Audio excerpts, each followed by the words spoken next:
Dear students, mechanical property of liquid पे कुछ question करने से पहले हमें कुछ आइडिया ये होना चाहिए कि इक्वेशन ऑफ कंटिन्यूटी होता क्या है, बर्नौली प्रिंसिपल्स क्या कहता है, एंड टॉरसेलीज लॉ, ये तीनों पॉइंट्स क्या हैं, तो इसी बेस पे आज हम कोशिश करेंगे करने के लिए। तो इक्वेशन ऑफ कंटिन्यूटी कहता क्या है? इक्वेशन ऑफ कंटिन्यूटी यह कहता है कि अगर कोई फ्लूइड जो है किसी पाइप में फ्लो कर रहा हो, if there is any sink, कोई मिक्सिंग नहीं हो रहा है, तो उस कंडीशन में क्या होगा कि mass of flow of liquid at any point, mass of liquid of flow at any point will be same, यानी कि m इज इक्वल टू किसी पॉइंट पर, यहां भी ले लें आप, यहां भी ले लें, किसी पॉइंट पे आप देख सकते हैं। तो एरिया सपोज A1 है, V1 is equal to A2 V2।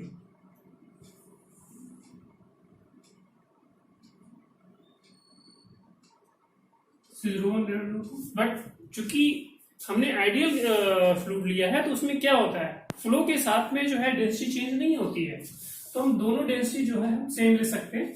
तो इसको ऐसा लिख सकते हैं A1 V1 is equal to A2 V2। मतलब किसी एक पॉइंट पे उसकी वेलोसिटी V1 है, दूसरी पॉइंट पे उसकी वेलोसिटी V2 है, बट अगर हम product of area and velocity ले लेंगे, हर पॉइंट पे जो सेम आएगा। तो this relation is being called equation of continuity. तो ये हमें थोड़ा आइडिया होना चाहिए, इसी बीच में हम क्वेश्चन हमने लिया है सच। और दूसरा बर्नौली प्रिंसिपल क्या कहता है? आइडियल फ्लूइड के बारे में बता चुका हूं ऐसा कि वो नॉन विस्कस होना चाहिए, इनकम्प्रेसिबल होना चाहिए, और स्टेडी फ्लो होना चाहिए, इरोटेशनल होना चाहिए, राइट। तो उस कंडीशन में क्या होता है, उस कंडीशन में क्या होता है, सम ऑफ प्रेशर हेड या सम ऑफ कह सकते हैं pressure energy, initially pressure energy plus kinetic energy V square plus potential energy H rho G will be constant at any point। अगर वो पाइप में फ्लो कर रहा है, sum of pressure energy, sum of kinetic energy and sum of potential energy will be constant. ये हमारा Bernoulli principal कहता है। और थर्ड हमारा जो पॉइंट आता है, व्हाट इज टॉरसेली लॉज। टॉरसेली लॉ क्या कहता है, सपोज कोई इस तरीके से इंस्ट्रूमेंट है, मतलब हमारा अरेंजमेंट है जिसमें वाटर फिल किया हुआ है लाइक दिस, और ये सपोज इसका फ्री सरफेस है, this is the free surface, and from here you are having one hole, small hole that is H below from free surface। ये hole is given and from this hole water is coming out। Water is coming out। तो कहता है क्या है कि velocity of flow, velocity of flow क्या होगा, that will be root 2gh which is equal to just like a free falling body from height h, वो भी इसी तरीके की वेलोसिटी है तो उसके इक्वल होता है।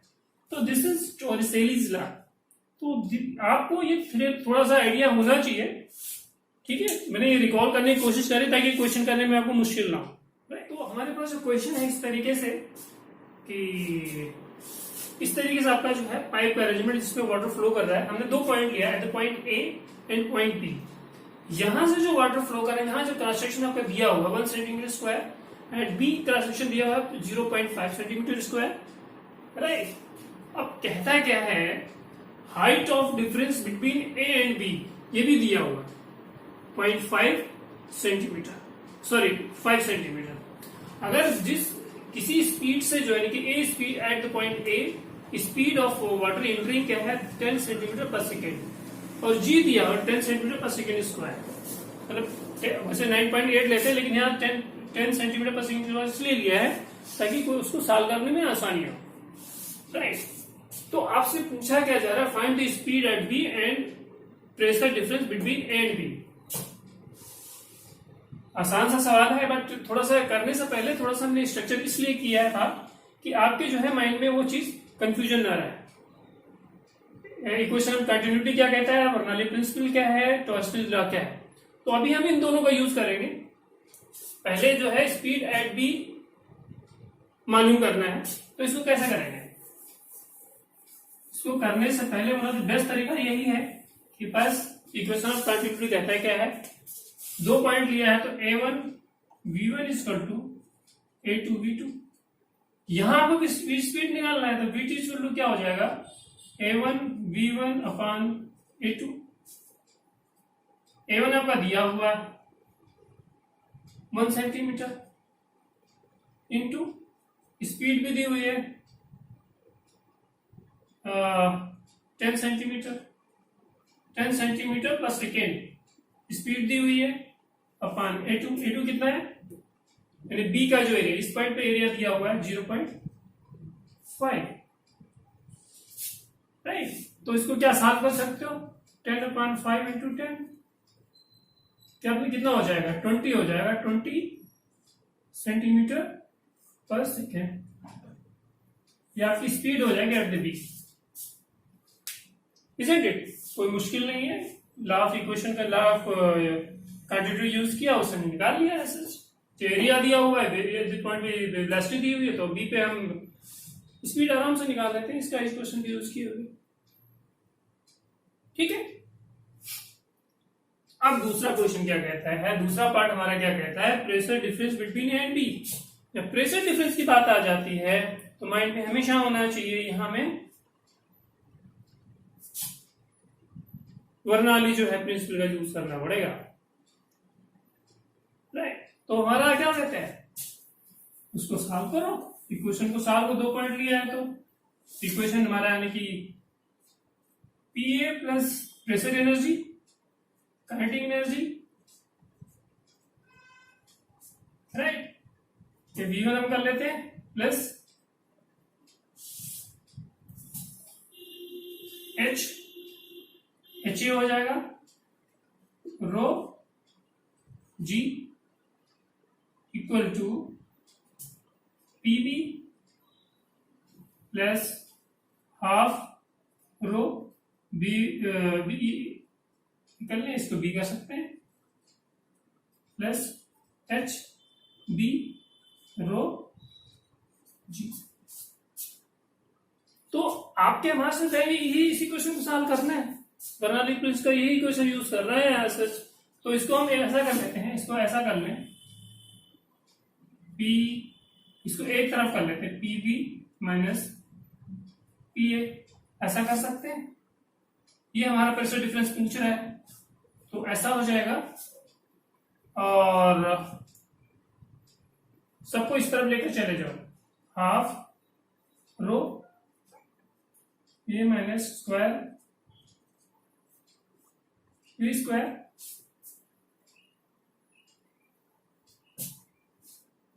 प्लस कितना हो जाएगा, माइनस इधर लेके गए हैं तो कितना हो जाएगा, रो जी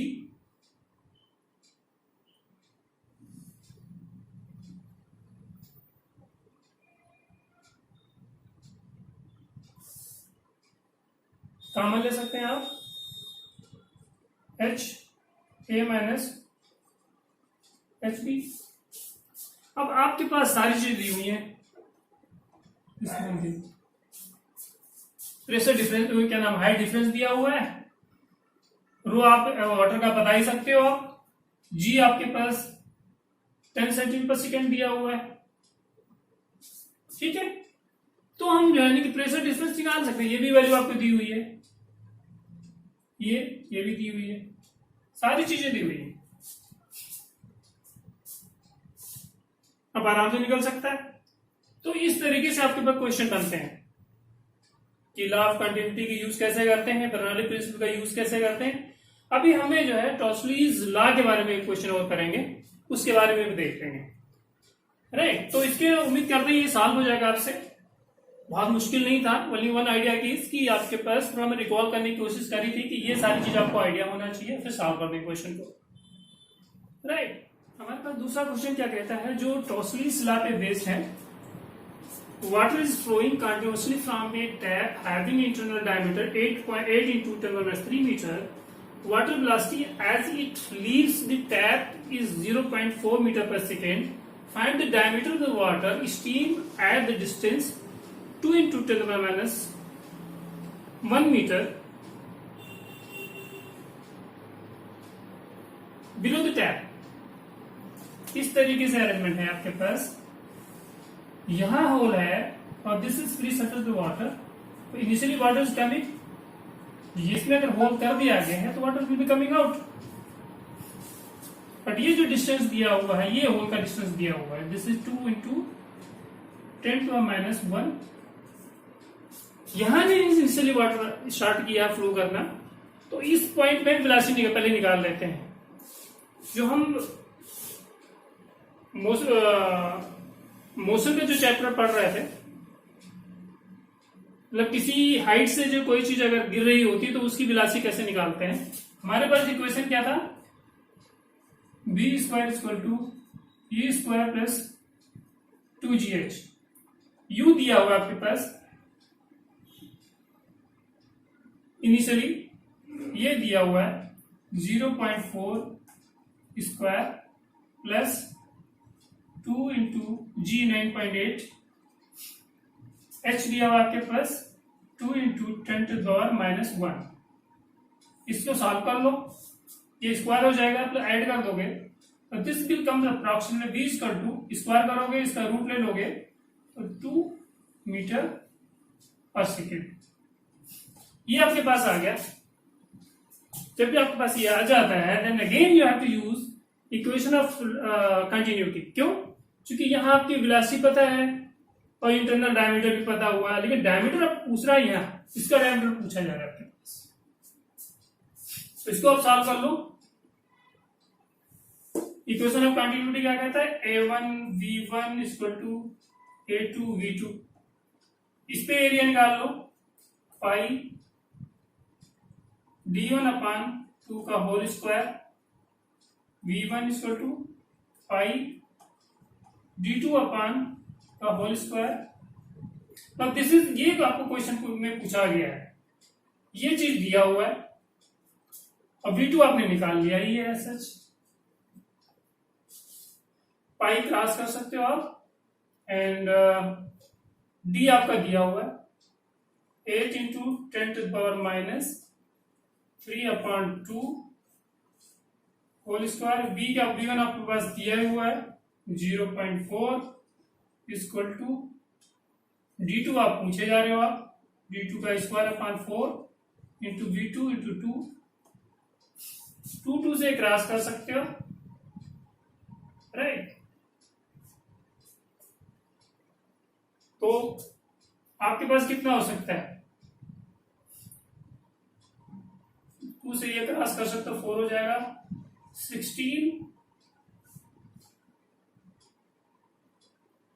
into 10⁻³ into 0.4 = d2। d2 अगर आप इसको सॉल्व करोगे तो d2 will be comes approx 3.6 into 10⁻³ metre. मतलब ये क्वेश्चन बहुत अच्छा था, ये जो है जेईई मेंस में आ चुका है, और क्वेश्चन सॉल्व करने के लिए तरीका वही मैंने यूज किया है, Torricelli's law and law of continuity. तो आज हमने जो है ना 2 क्वेश्चन लिए, लॉ ऑफ कंटिन्यूटी पे, बर्नौली थ्योरम पे और टॉसलीज law.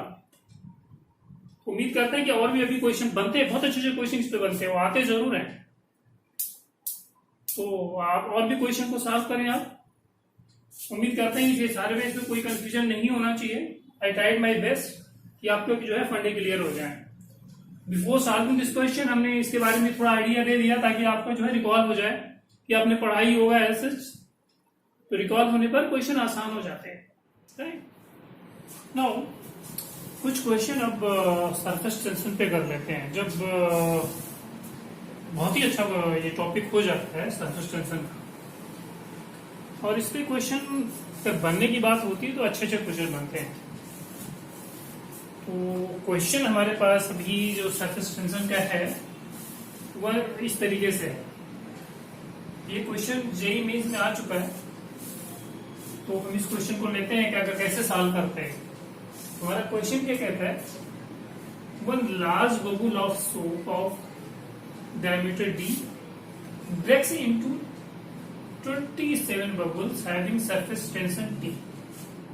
Find change in the surface energy. Right? इस तरह के क्वेश्चन आते हैं। तो सबसे पहले अगर इस तरीके से क्वेश्चन सॉल्व करने से पहले सबसे पहले हमें आइडिया ये होना चाहिए कि what is the surface tension. और अगर इसी में बात आती है, थिन फिल्म की बात आती है, मॉलिक्यूलर रेंज की बात आती है, ये सारे पॉइंट्स हमारे माइंड में क्लियर होना चाहिए। तो अगर हम सरफेस टेंशन की बात करते हैं, this is the property of liquid, जिसके वजह से क्या होता है, जो सरफेस होता है that works like a thin film या मेम्ब्रेन की बात करते हैं, और उसकी जो टेंडेंसी होती है दैट वांट टू कॉन्टैक्ट, लोग कॉन्ट्रैक्ट करने की कोशिश करेगा, सिकुड़ने की कोशिश करेगा। राइट? सरफेस टेंशन में यही होता है, by virtue of which liquid का जो हमारी प्रॉपर्टी होती है, वो जो उसका जो सरफेस फिल्म होता है वो कॉन्ट्रैक्ट करने की कोशिश करता है। तो सरफेस टेंशन हमारा होता है क्या है, दिस इज, इसको हम इंडिकेट करते हैं जिससे फोर्स अपॉन लेंथ। ये हमारा सरफेस टेंशन का जो है फॉर्मूला होता है, इसको हम यूज करते हैं। इसमें हम अगर एक बात करते हैं सरफेस एनर्जी की, तो सरफेस एनर्जी भी हमारे पास क्या होता है, तो ये क्या होता है कि जो एक्स्ट्रा एनर्जी होती है ऑफ द सरफेस मॉलिक्यूल की, right, in comparison to inner molecule. Right? तो हमारा सरफेस एनर्जी का रिलेशन और सरफेस टेंशन से क्या होता है, increase in surface energy in surface energy is equal to increase in surface area in surface area into T। ये आपके माइंड में हमेशा होना चाहिए, ये फॉर्मूला आपके पास माइंड में क्लियर होना चाहिए। सरफेस एनर्जी होती क्या है, this is extra energy of surface molecules in comparison to inner molecule, और उसका रिलेशन सरफेस टेंशन से ये होता है। सरफेस टेंशन का फॉर्मूला ये होता है सच, राइट। सॉफ्ट बबल, जो सोप बबल होता है वो, उसके जो एरिया होते हैं दो लेते हैं, सरफेस एरिया 2 टाइम्स। अब इस पे बिहार पे हमें सरफेस टेंशन बेस पे में यानी कि जो क्वेश्चन है करना है तो कैसे करना है। हमारे पास क्वेश्चन क्या कहता है, one large bubble of soap of diameter d breaks into 27 bubble having surface tension T, find change in surface energy। तो इस तरह के क्वेश्चन सॉल्व करने पर पहले सबसे पहले क्या देख लेते हैं, मतलब 27 जो सोप बबुल है उनका जो है वॉल्यूम जो है एक बड़े बबुल के बराबर है, तो हम ऐसा सॉल्व कर सकते हैं 27 4/3 पाई r cube, this is volume of small bubbles is equal to 4/3 पाई, चूंकि डायमीटर दिया हुआ है तो this is d/2 whole cube. ये आप क्रॉस कर सकते हो, ये क्रॉस कर सकते हो, ये क्रॉस कर सकते हो, ये क्रॉस कर सकते हो, इजंट इट। तो आप क्या कर सकते हैं, यहां से ऐसा कर सकते हो, r³ is equal to 1/27 into d/2 cube, isn't it. तो r इक्वल टू कितना निकाल सकते हो आप, d/6, ऐसा हो सकता है। अब हम क्या कर सकते हैं, हमारे पास जो पूछा गया find the change in surface energy. Change in surface energy निकालने के लिए सबसे पहले आपको निकालना पड़ेगा क्या, चेंज इन सरफेस एरिया। तो चेंज इन सरफेस एरिया कैसे निकालेंगे, चेंज इन सरफेस एरिया ये आप निकाल लें। क्योंकि 100 बबुल है, इसमें तो दो लेयर्स होंगी, 2 फिल्म बनेगी, तो उसके लिए हम 2 करेंगे। 2 into change in surface area means 27 into 4 pi r square, 4 pi r square. R square की जगह पे आप ऐसा कर सकते हैं b बाई 6 लिख देंगे, माइनस 4 पाई। अब उसका जो बिग बबुल का है सच, उससे एक्चुअल एरिया कितना था, this one. This is change in the surface area 4 pi r यानी कि b अपन 2 का होल स्क्वायर। ये आप कर ले, आप इसको सॉल्व करें।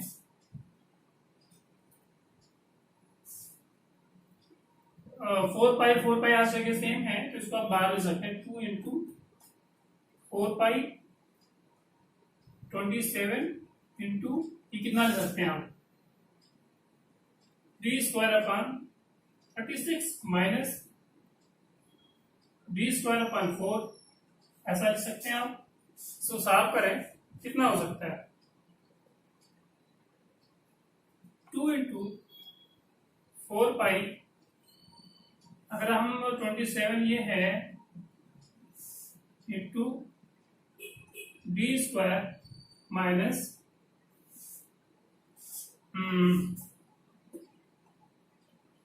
और एलसीएम अगर इसका लेते हैं आप, इसका एलसीएम लेते हैं तो कितना हो जाएगा, 9 टी स्क्वायर अपन 36, ऐसा हो सकता है, इक्वल टू 8 पाई इंटू 27 में अगर 18 कर सकते हैं, this become 18 D square upon 36, this will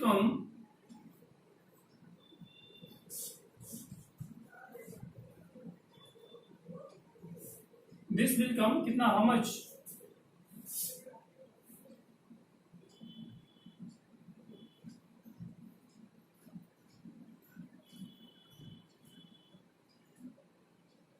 equal to 8 pi D square upon 2, this is 4 pi D square. ये जो है this is increase surface area आ गया आपके पास। तो आपको निकालना है क्या, find the change in surface energy. Change in